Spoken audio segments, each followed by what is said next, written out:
Мен Шарапмеров көшесі 95 үйдің тұрғыны Дадаш Әзімбай боламын. Менің айтарым бастан айтайын, 2017 жылы менің Кенжетай балам бар, Дадаш Дастан деген. Сол жаңағы Маллақожаев Зайнтин дегенге жоқып, содан 100 мың алған болатын.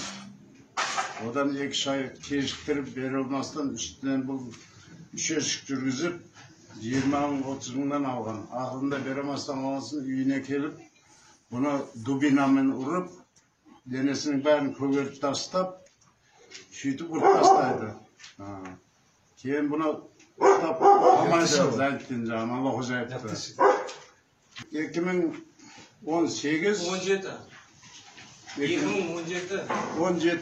6-сынан 7-сіге өтетін түн болған. Қай айда? 2,5 жобасы, 3-ке жақын жобада. Қайсы ай 2017-нің? Декабрь айы. Желтоқсан айының 6-сынан 7-сіне қараған түнде?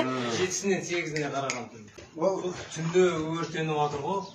Өрт шықты, мен сразу білдім оны. Соның қолы екені. Маллақожаевтың істегенін мен сразу білген көрдім. Бұл кейін қойшылық, көпшілік айтты, қой оны жеңемайсың, оны Құдай жеңмесе, пенде жеңбейді деді. Сонымен қоя салғанымыз ғой. Бұл жерде, бұл гараж ба бұл? Бұл гараж еді, әлі документтер бітпегенде, ең бастағымыз жұмыс. Гараж әлі дайындап бітпеген гараж. Енді документ әрекет қыламыз ба десек те, енді бірінші басыңа жаңа машиналар кірген, как раз 2 джип кірген ғой. Сосын мынаған қой, ерегеспен қояқ десек, жаңа өз қоймайды жаңағындай. Hep bu garaja etip beni alıp koşetem sen de akşam көп дейді. Жетеді ақша. Отырмайын. Отырсам давно отыратын ғой. Мен ешкім отырмайды, Түркістен күші жетпейді деді ғой. Енді білмеймін ғой қандай келешек. Сіз осы кісінің ұлысыз ба? Иә, 2017 жылдың желтоқсан айында қойылған өртке сот экспертизасы тағайындалу тұрмақ, іс әлі күнге сотқа жеткізілмеген.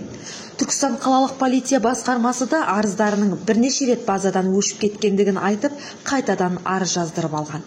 Мәліметтерді YouTube каналға шығарғаннан кейін, Түркістан облыстық полиция департаментінен іс материалдары Түркістан облыстық прокуратураға өткені туралы хабарлама келіп түсті. Бүгінгі таңда соттан әділ шешім шығып, шыққан шығынды қайтарып беруді сұрайды жәбірленушілер. Бұл мәселе соңына жетіп, соттан шешім шыққанға дейін Жемқорлық және заң газетінің бақылауында болады.